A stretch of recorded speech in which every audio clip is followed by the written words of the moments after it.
Today's episode is brought to you by Mazars. SoundCartel. The core of any relationship has to be trust. So how do you not only establish trust with customers, but maintain it? And what on earth can you do if you lose it? From SoundCartel, I'm Nicole Goodman, and this is Business Essentials Daily.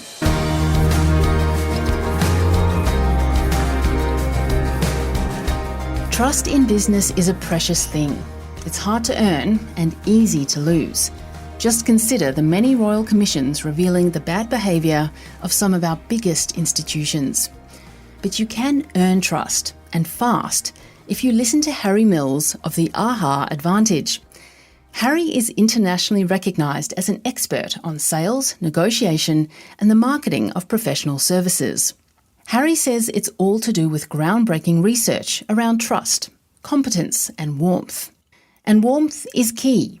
You could be the most professional person in the world, but unless you communicate warmth to your clients, you're in danger of being viewed as cold, calculating and self-serving.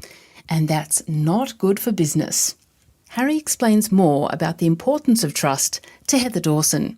When trust goes up, almost everything improves. It's almost to think about, you can think of whether you have petrol or oil and what moves fast, but trust is the oil in relationships. It's the thing that lubricates them and makes them possible.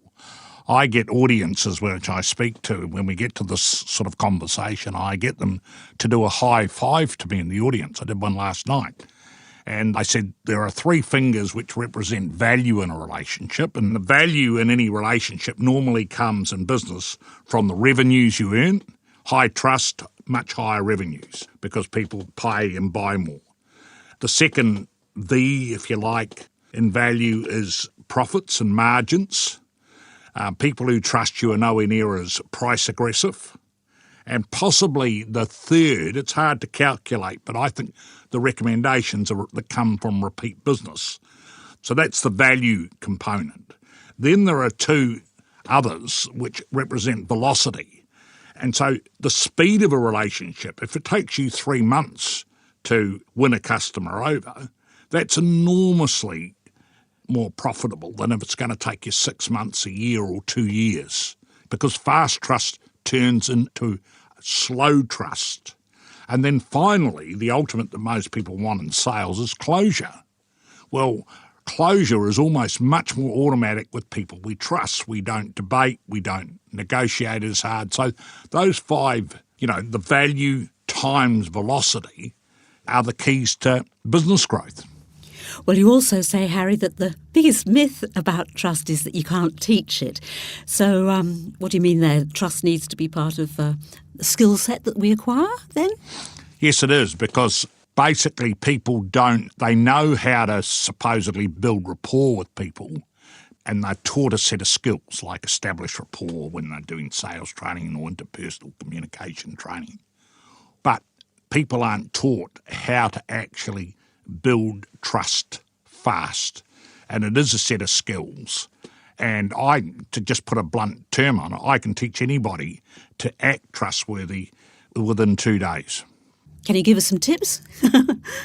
Well, I mean, the first thing you've got to do is basically, when you connect with someone, is establish a we relationship. You've got to turn something that's potentially a them and us that divides you into a we relationship.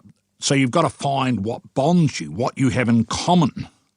And the tips I give are actually an acronym that I actually think the first thing, and I got this acronym from Nelson Mandela based on his behaviour and how he built trust with his Afrikaner guards. It's softened. The first thing you do when you meet someone, you smile. So that proves you're warm.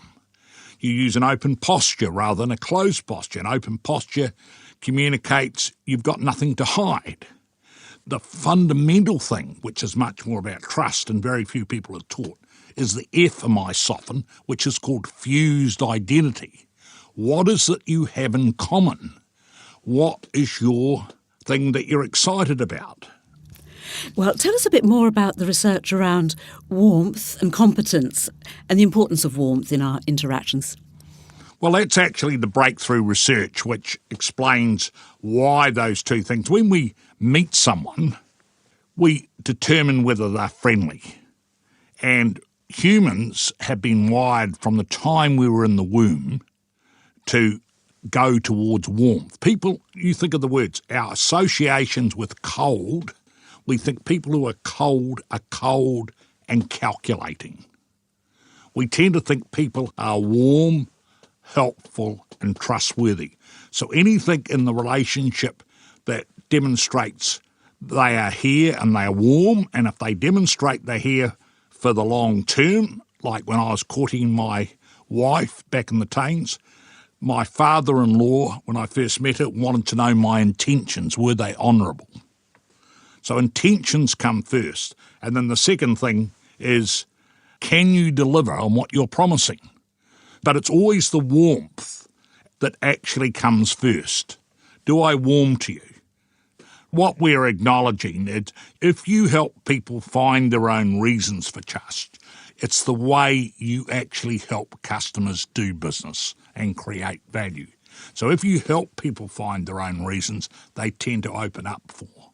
You explore more possibilities, and because you explore more possibilities, which are theirs, they buy into the relationship. Then you've got to demonstrate you are there to help them. The example I use is a surgeon who operated and did a hip replacement for me. I was flabbergasted when I was sitting at home rehabilitating and he turned up to change the dressings. I was expecting a nurse to do it. And I asked him, why did you come?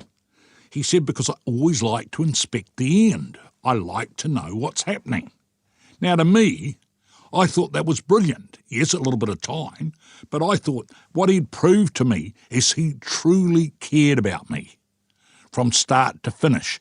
He just wasn't there to do an operation, to saw a piece of my bone up, to do something as cold and calculating as a replacement hip, right? He was actually adding the emotional end point. What would you do if you were seen as an orthopaedic surgeon? What's the final things?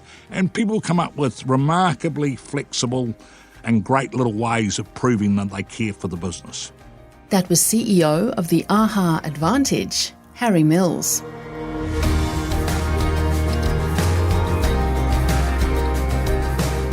This episode of Business Essentials Daily is produced by the team at SoundCartel.